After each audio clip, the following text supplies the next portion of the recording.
why every single video that VG makes literally don't make sense.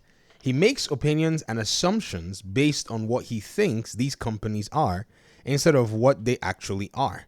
Video after video is just a constant misinterpretation of what Xbox and PlayStation are, and thus misinform people on reasonings of strategies and actions that these companies make. Here's the thing though. I'm here basically telling people to go look at the data and the information themselves. I'm not even here trying to convince people. I'm just pointing out what we see in the gaming industry. And I know where this is going already. I can already diagnose the problem. This is this whole called conversation about exclusivity or whatnot. The reality here is, if I see your game on my platform that I prefer playing, you either are a first-party publisher publishing on that platform, or you're a third-party publisher publishing on that platform. If you are not of that platform or the owner of that platform, you are automatically a third-party publisher. This is the reality. The second thing too is all of this talk about, the different companies and, them putting their games on different places as the, whatever it is, it's just all a misnomer. Now, here's the crazy thing. This comment appeared on a video where I critique Colin Moriarty's huge Icarus 22-minute video. And this has nothing to even do with the video itself. The video has only been posted for less than an hour, and this person already has an entire comment about every video that I make. So what this is, ladies and gentlemen, is just a distraction technique. It's designed to throw you off what the reality is.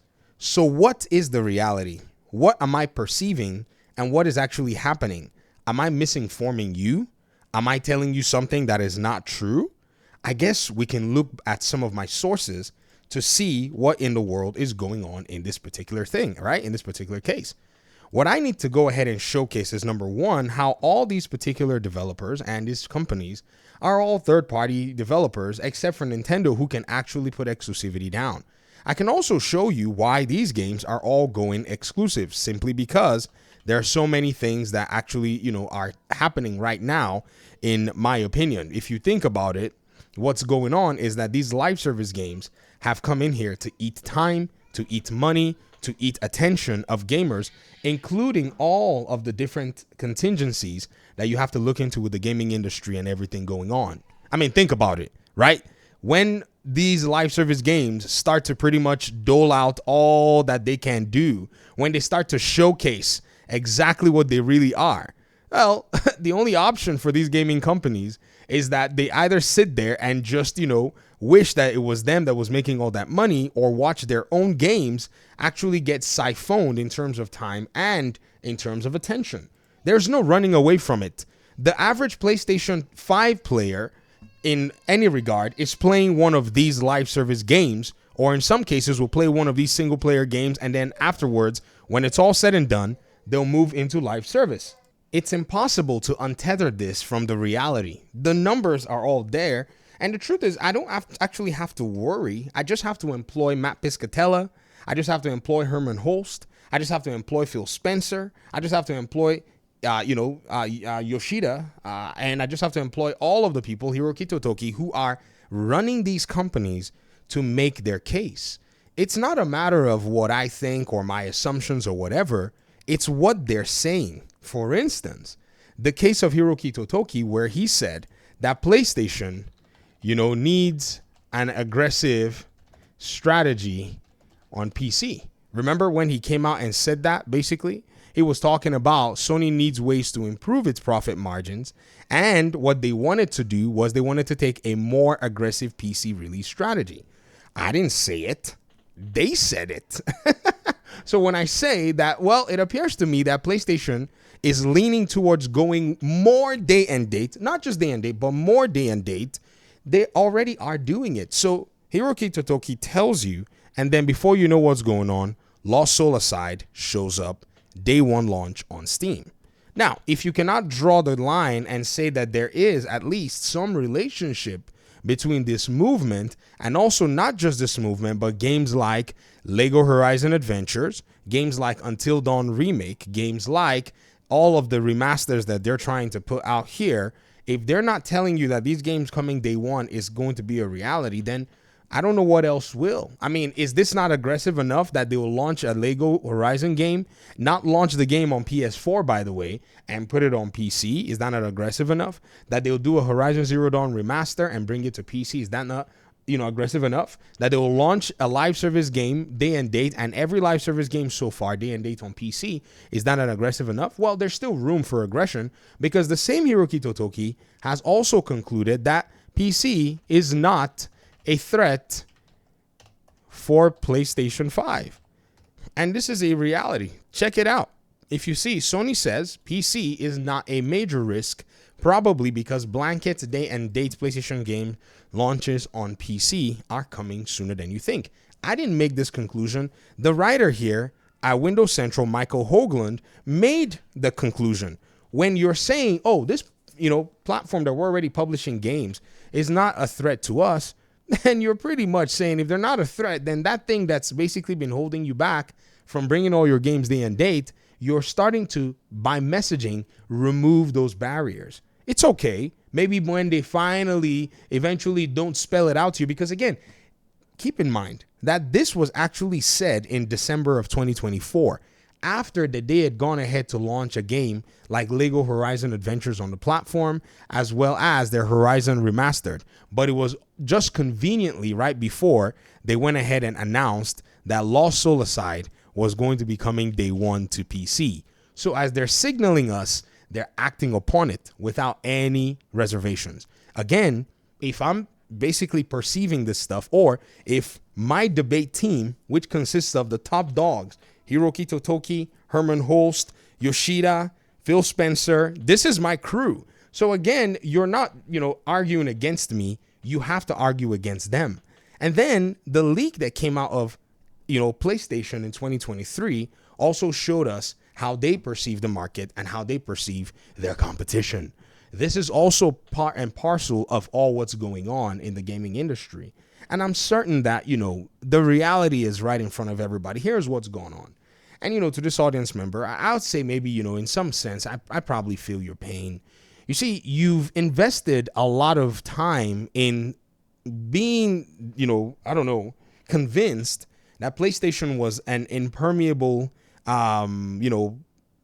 ecosystem or platform, that there was no way anyone could even, imagine how PlayStation itself would not be the top dog that could not be touched. You were also convinced that somewhere, somehow, Xbox is going Sega, right? Because they're third party. So you jumped and harped on that argument. Maybe I'm just assuming, probably, right? But I've heard a lot of, PlayStation players that are opposed to Xbox and stuff say that.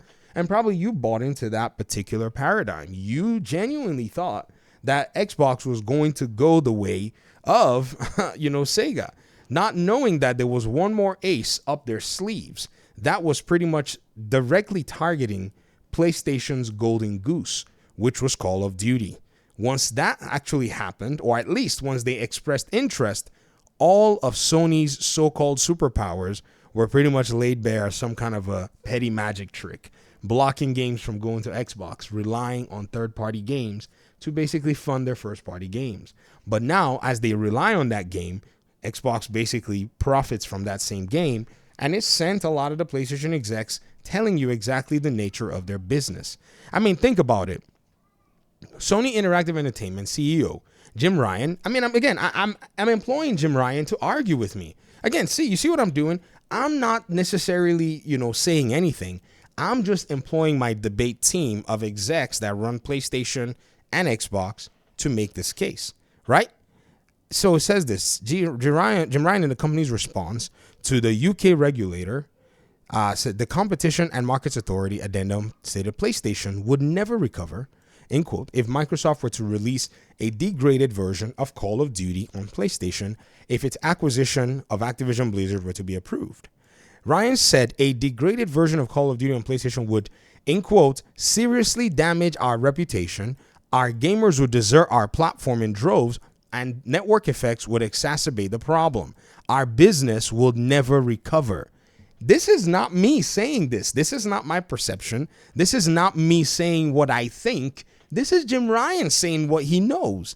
Or maybe he's, in a sense, misrepresenting, or some of you may say, well, he was trying to stop the deal from going, so he had to be a little colorful.